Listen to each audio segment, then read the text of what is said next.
सड़क परिवहन और राजमार्ग मंत्रालय ने voluntary vehicle fleet modernisation programme VVMP अथवा स्क्रैपिंग नीति की शुरुआत कर रही है। ये विन विन सिचुएशन है।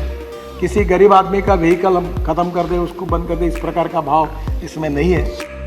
The vehicle scrappage scheme announced by the government is likely to usher in significant change in the Indian automobile industry. यह एक ऐसी विन विन पॉलिसी होगी जिसमें न केवल पुराने वाहनों को स्क्रैप करने का प्रोत्साहन मिलेगा, बल्कि नए वाहन खरीदने के लिए सामान्य जनमानस को आर्थिक सहूलियत भी मिलेगी। According to the new policy, commercial vehicles of more than 15 years and passenger vehicles of more than 20 years will have to be mandatorily scrapped if they do not pass the fitness and emission tests.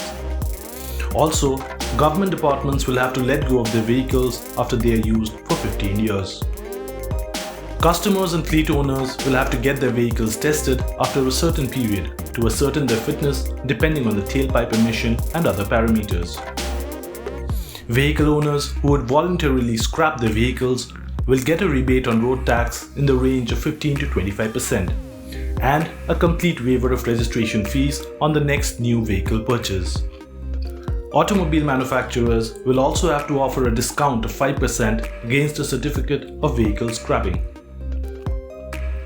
Also, vehicle owners will get a value for their old vehicles from scrapyards, which will be around 4 to 6% of the price of a new vehicle.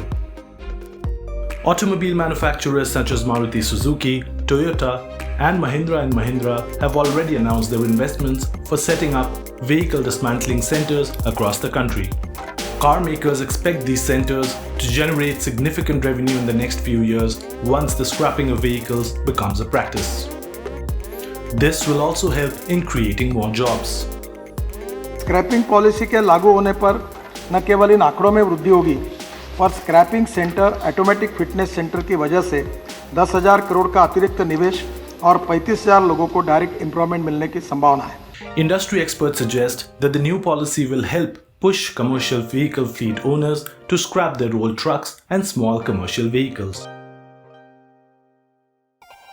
The Union government's proposal to levy an extra green cess on old commercial and passenger vehicles will also push fleet owners to replace old vehicles with new ones. And these could lead to a surge in demand for new vehicles.